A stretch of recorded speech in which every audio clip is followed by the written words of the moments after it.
Hello, welcome to A Girl and a Gun, the show for filmmakers and content creators. I'm Phil Moore, and today we're doing a special, first in a series we hope, of Pick My Brain specials. We are going to be talking to John Maizels, my co-host, but today he's our special guest talking about sound. So it's Pick My Brain time. Pick my brain.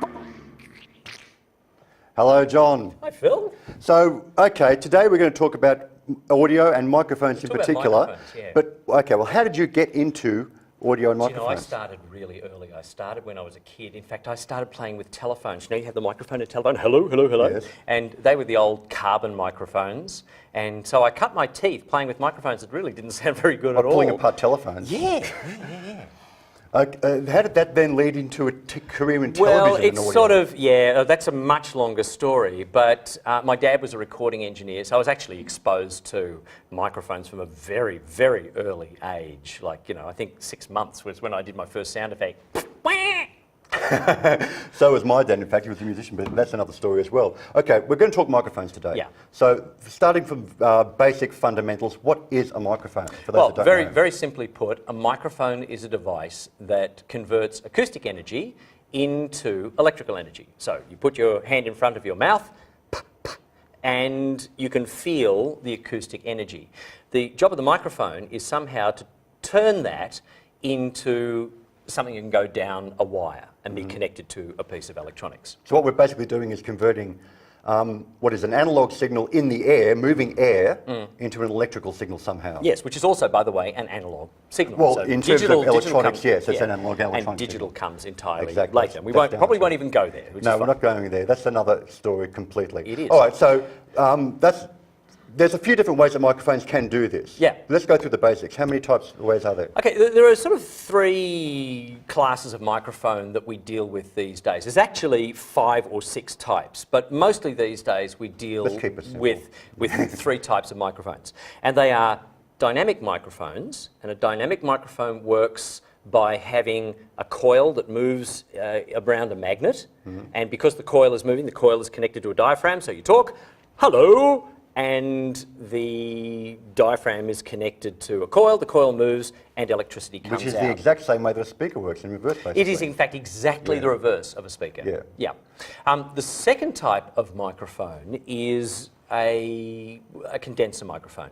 So in a condenser microphone, we have 2 plates, and you talk and one of the plates moves near the others, and that changes the capacitance between the plates. So we measure that somehow, convert that into electrical energy, and that comes down the wire. Do you know why it's called a condenser?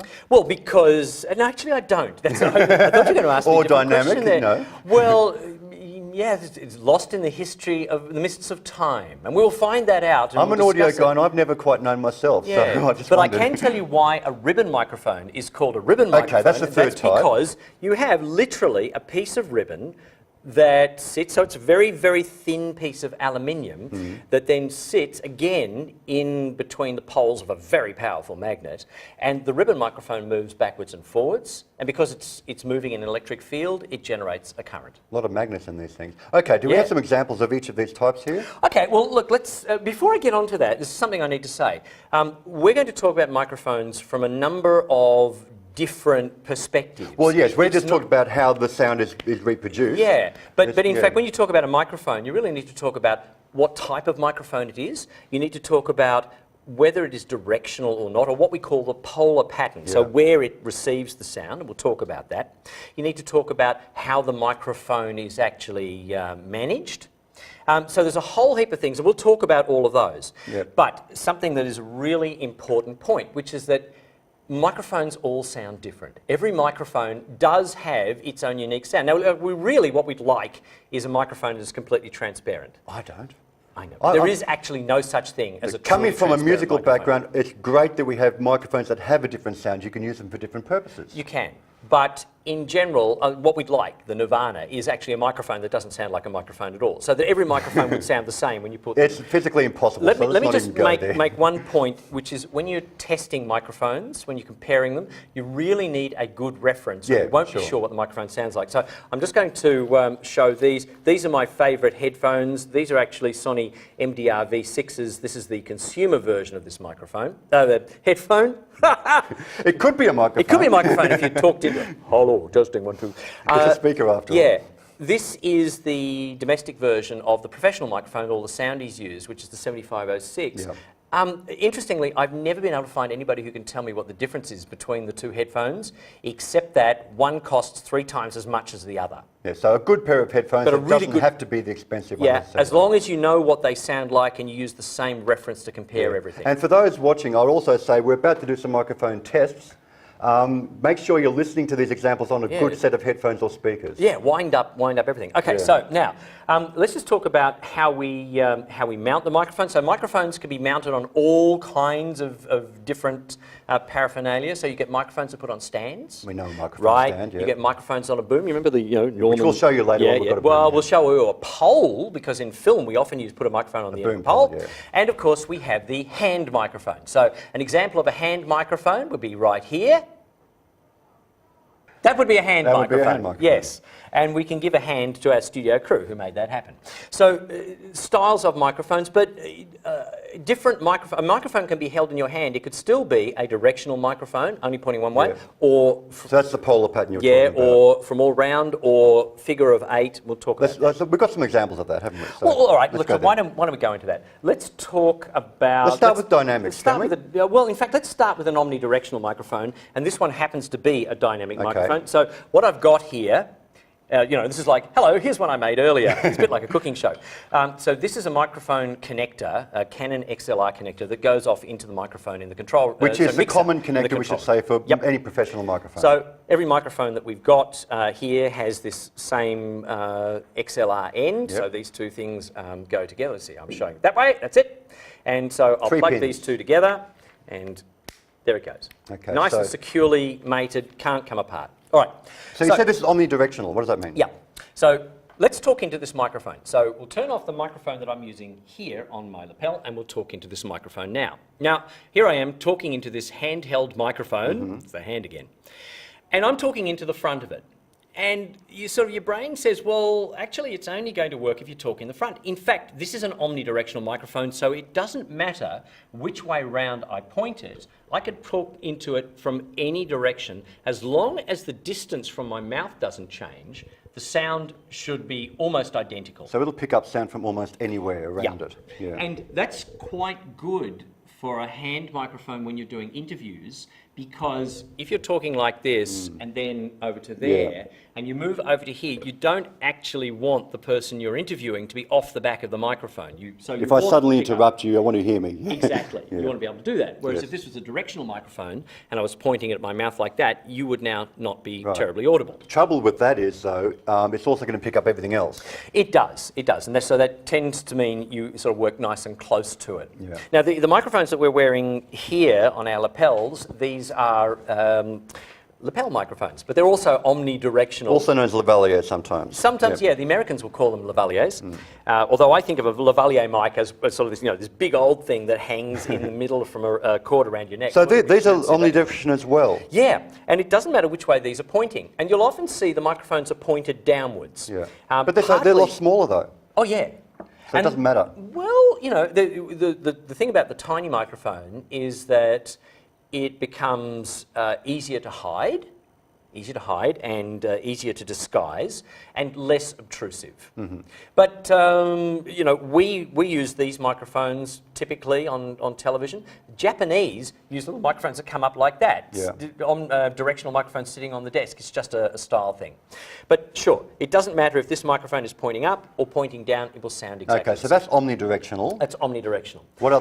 What's another polar pattern we can look at? Okay, well, another polar pattern would be, let's say, figure of 8. Figure of 8. So a figure of 8 microphone, so here's one. This will have a pattern that goes out in the front like that and around the back like that, but nothing at the side. This microphone here, this is a Coles ribbon microphone. It was designed by the BBC. This particular one was designed to sound really nice and broad and wonderful. Coles. It's the name of the company in Britain that makes a different company. But if you ever see, when you see cricket, see cricketers and they're talking to those handheld microphones. Yeah. That's another type of Coles ribbon microphone. It's a classic, has not changed since the 1950s. Let's just have a listen to the sound of this microphone. So if I talk into the front of this, you hear it sounds this very warm, wonderful sound. Putting on your warm voice. I know, I'm putting on my warm announcer's voice. If I turn it round the back, it will still sound warm, but this particular one is designed to be a bit directional, so it does reject some of the sound from the back. So it doesn't sound quite the same from the back as it does from the front.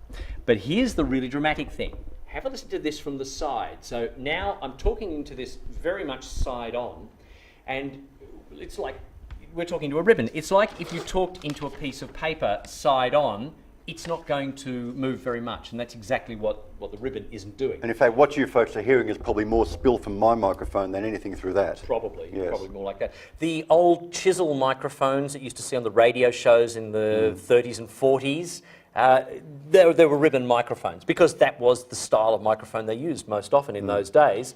And they were great because you could get round the side of them and nobody could hear. So if you were an actor and you were off mic, you really were off mic. Well, that figure of 8 pattern is also great in a studio situation, which I've done, where you've got multiple singers. Yeah. You know, and you can reject the band can be on the side and the singer's on the That's exactly right. So you can take the microphone and angle it so that you and I are audible, but somebody who's just off to the side, say playing a guitar, can't be picked up by that microphone. Exactly, so they can play to real playback and that won't even get picked up by the mic. Yep. Let's have a look at this microphone. So this is now the classic microphone pioneered by Neumann. So this is a condenser. This is a condenser microphone. As it happens, yes, it is. And you can't really see this, but inside here, there is a capsule which has the plates on it.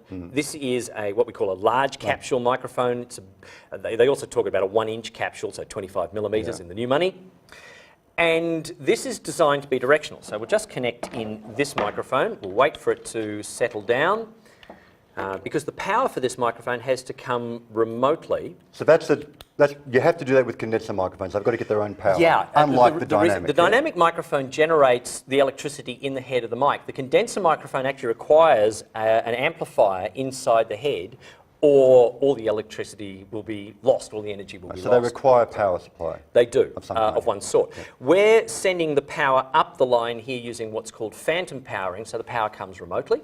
Which you'll often, sorry to interrupt, but you'll often see that referred to as plus 48 volts, and there can be different voltages sometimes. Yeah, and phantom powering often between sort of 9 volts and 48 volts. 48 volts certainly in professional situations. So if you have a look on the front of this microphone, there's a little bobble here that just shows, hang on, which camera am I looking at? Well, look at this one. There's a little bobble here which shows this is the front. And so I will now talk into the front of this microphone. There it is. It sounds nice and smooth, I hope. If I rotate the microphone and just turn it around so that I'm now facing the back, the sound will have changed quite a lot. It'll have got a bit less. Now, this is a cardioid microphone, so most of the pickup is at the front. There's actually a tiny bit of pickup at the back and a little bit less at the side. So what's the benefit of that pattern? Think of this as the archetypal directional pattern. So I just want to point a microphone at you and pick up you rather than anything else. Yep. I might put it here and that would be picking up your voice. Here's the interesting thing though that a lot of people don't notice. It doesn't actually have to be in front of your mouth. If I move it around here, I'm still the same distance. It's still pointed at your mouth. Way. Yep. Yeah. So it should still sound exactly the same. If I'm talking at it from this direction and facing the opposite. Yes, it would still be picking up you. Right. And that's often useful when you're miking up an instrument. This doesn't have to be pointing sort of down the end of the instrument. You can point it along the top. Especially something like a trumpet or something with a lot of... Trumpet, you would tend, because the noise is coming out the end, you would tend to point it straight in there. Oh, because of the bell. Yeah, right. But a clarinet, you know, a lot of the sound is actually coming down the body, not actually out of the end. Yes. And you might actually want also to hear the sound of the action. So you can put this where... I know, having done guitars with that kind of mic, where you place that gets a very different sound, a lot more string noise, less string noise. And depending on what kind of sound you want. Exactly. Yeah, exactly. Microphone placement becomes and acoustics is another topic. Yeah. Okay, so let's we'll just unplug this. So there's our classic microphone. This is actually a Rode. This one's made in Australia. It's an NT18, and this is just a fixed pattern. One of the great things about condenser microphones is it's very easy to make the pattern switchable. So you can have an omnidirectional microphone, a figure 8 microphone, a cardioid, or even a hypercardioid, slightly more directional. You can have that all from the one microphone just by operating a switch on the mic. There actually is a type of microphone that is very directional, isn't there? There is. Which we tend to use in film production. Okay, and that is the shotgun microphone. Yeah. So let's have a look at a shotgun microphone. So this is what we'll call a short shot, relatively short. And by comparison, that one's a long shot. So here we go. A short actually might look better like that. So we do this in the long shot. Yep. And I have seen shotgun microphones that are double the length of this. Yeah. I've also seen shotgun microphones I've seen dynamic shotgun microphones and condenser shotgun microphones. They're usually condensers though. They usually are, and the reason for that is it's a lot easier to get a large output from a condenser microphone. A very sensitive output. And so it's easier to make the microphone very, very sensitive. Yeah. Now, this microphone is interesting. In fact, both of these, the power can come up the line through the connector, but when we say phantom power, that's coming up the cable from your recorder. Yeah, from the recorder or the mixer. So they'll supply that power. There'll be a button the for it. theory of why it's called phantom power is a little bit beyond this discussion. But basically, the power is sent up. I thought it came from the comic strip, the Phantom. The Phantom. Isn't it? Didn't Right, this is the microphone from the Ghost Who Walks. Yes, exactly. Exactly. But this microphone here has the ability to put a battery in it. So this microphone will actually work either with phantom power coming from the mixer or the recording device, or you can put a battery in here. And this only needs a 1.5 volt battery. It will generate the voltage. So if you don't have phantom power, many of them work with a battery. They do. Instead. Exactly like that. This microphone also, by the way, has some switches on the back. So one to turn the battery on and off, and also that you're probably not going to be able to see. And I'll hold this up here, and if our camera is really, really good, you'll just see the switch there.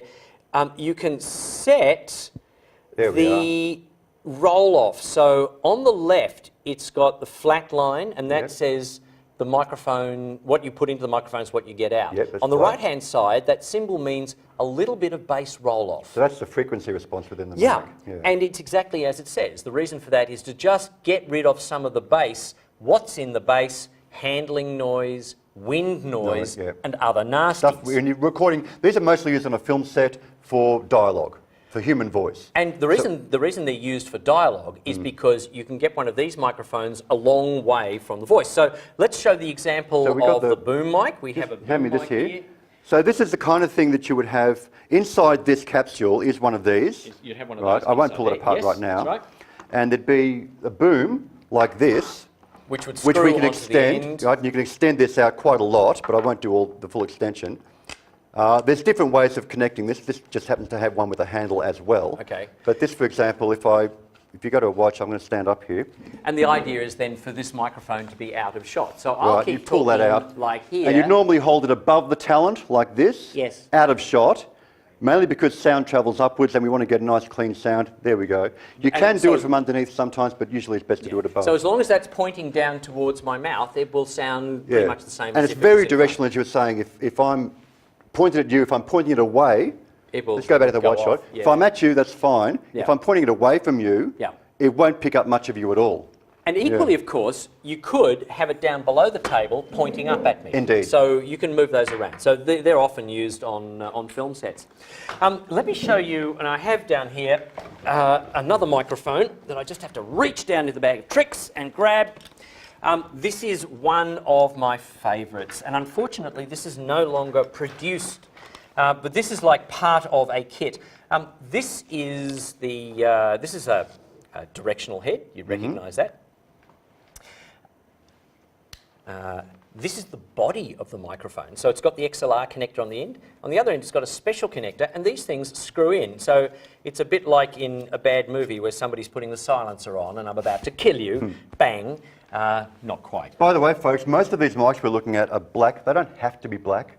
They just tend to be black a lot of the time. In fact, this one isn't. That one's not. But they're black not because it changes the sound, but because that makes it unobtrusive. Yeah. So this is an entire microphone system that AKG used to make, and there are still some variations of this around. So by taking this body and putting this capsule on, I have a shotgun microphone, but I can take that capsule off, and I could replace that with this capsule, which is a cardioid microphone, so a cardioid capsule, and it should have a little, it's got a little S symbol on it. It should have a little symbol on it that says cardioid. Yep. So it would screw on like this. So now I've just got a nice, ordinary, small directional microphone. Right. By the way, here's the tip. You can tell very easily when a microphone is directional or not. Notice that this one doesn't have any holes at the back, and this one does have holes at the back. Yep.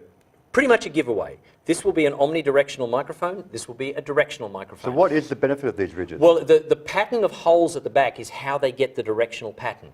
There are a couple of ways of doing that, but the holes at the back is how they actually achieve some sort of directionality. Right. I can show you another microphone here just really quickly. Here's an Electro Voice handheld microphone, an RE15. This is a very low output microphone, but it's good in handheld situations. But you can see here the holes. Okay. There's a couple of other cute things about the AKG microphone, and then I'll move away. Like, you could actually, there has all these little tubes, so you can extend the microphone like this. I won't screw this up. Maybe I will screw it up just by doing it. Okay, so here's the microphone on the end of a tube, and then you can put that down there. So now the body of the microphone is sort of hidden. So you'll see these in old TV shows like from the 70s. Yeah, but they're also really good. This thing like here, if you're doing opera singers, you want to be able to have a microphone up like that. So you want to be able to have somebody who is not obscured by the microphone. Yeah. And that's, you know, nice and unobtrusive. And they're nice and thin and yeah, and then the real guts of it is sort of down here somewhere. Yeah. Okay, cool. But we just don't use those anymore, really, do we? AKG stopped making them, which is really, really disappointing. Now, one of the things that does happen with microphones is that you end up popping microphones, and that's because the air from your voice hits the diaphragm and creates a bang effect. Exactly. Plosives, so P's and B's especially. Very quickly have a look at a couple of ways you can get rid of that.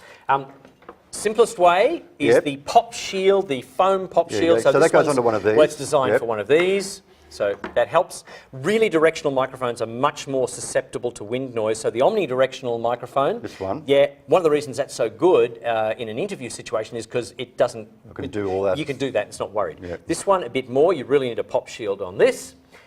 In a studio situation, you might use one like this. This is actually almost like... That's usually with these mics you use it. With these microphones. So this is almost like it's made of... pantyhose. Yes. In fact, it is. Back in the early days, I actually made one out of pantyhose, stockings, and did that. Sure you did. Yes, I'm sure I did. But they're that. You can also get ones that are made out of a metal mesh, all sorts of things. Sure. Yeah. So this goes in front of the microphone. The idea of a pop shield like this is that it should stop big amounts of air moving. It diffuses the... It just stops it getting through, but not take away the high frequencies. And that's the worst part about a pop shield. It can take away the high frequencies. The extreme case is where we have the directional microphones and we get pop shields like this. I love this. These are called fluffies. They're called fluffies, yes. They do dual purpose because in a pinch, you can go, oh, hello. I've never seen anyone do that until now. And you're never going to see anybody do that again because it's stupid. These go around the... So that will just go on like that. Yeah. But this one, just hand me that again if you could, thanks. So that goes around the Zeppelin, as we call it, which is underneath here. There's a Zeppelin underneath there. Yeah. So, and you're going to ask me how that works. Yes, that's made to reduce wind noise. Yes, it is. How does it do that? It's really simple. You see all of this fluff here? Well, when the wind hits that, it has to move the fluff. As it moves the fluff, the air loses energy. So, in fact, by moving this around, it's absorbing and dissipating the energy from the wind. Right. I also should mention while I've got this in my hand that this is made of carbon fibre, which again is designed to try and reduce the handling noise that goes up the pole and into here. And inside the Zeppelin, which we're not going to show right now, there's rubber bands and all sorts of things to try and reduce, minimise the vibration. You get arrangements like this. Exactly. This is a shock mount. So the Rode microphone I had before goes in this. Yeah. And you're holding it upside down. It goes like that. No, actually, it goes like that. Or you can have them up. Or it goes you up can like go that. either way. Or it goes like that. Right. It doesn't really matter. Yeah. And here's a handheld version of the same thing. So here's another one. The microphone goes in here. And you can see it just free to wobble around. All to reduce vibration. All to get rid of vibration. So one thing I think is worth pointing out though, these dynamic mics, and like the kind of ones like the Shure SM58, the classic handheld vocal mic, they're rugged, They're great for vocals. This kind of thing, which we use for film, is much more sensitive and also much more fragile. Yeah. These ones can take a knocking. This one you've got to be very careful Well, the extreme case is the Shure SM57 and SM58, which are designed for on-the-road use, and you can bash nails in with one of those. You know, bang, bang, bang. If you haven't got your Swiss Army knife. Exactly, but these, which tend to be more expensive and also a lot more fragile, you've got to take care of them. Yeah. So look, just a couple of other things. Equalisation. So every mixer I've ever come across has bass and treble controls and equalisation. A lot of the purists will say don't use equalisation. If you go back to the classic Steely Dan albums, they made a point. No equalisation on their microphones. It was all done with choice of microphone and microphone placement, which is pretty good. Hiding microphones. These can be put around the back. They can be put under clothing. In fact, while you're on that, we'll I do want to mention quickly one show more the type. radio microphone. So now here we have, here's a radio microphone kit.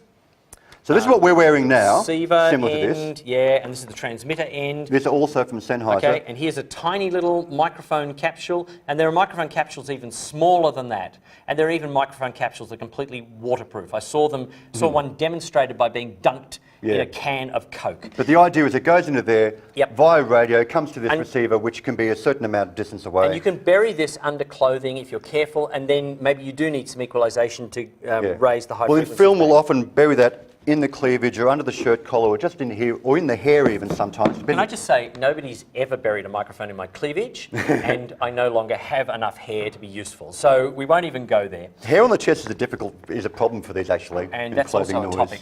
That's for another day. For another day. Okay. So finally, microphones powering. We've talked about phantom power, and we will talk about how to power microphones in a later episode, and price. And I can say there is no relationship between how good a microphone sounds and what its price is. Although really expensive microphones probably do sound better, and even if they sounded worse, you wouldn't admit that if you'd bought one. But the final word on this from me is you trust your ears. Trust your ears under all circumstances. So there you go. Microphones. Different mics for different situations. Horses for courses. Horses for courses. John, thank you very much for that introduction to the wonderful world of microphones. Thank you all for watching. This has been a special edition of A Girl and a Gun. Our first in our Pick My Brain segment. Thank you all for watching. That's a wrap.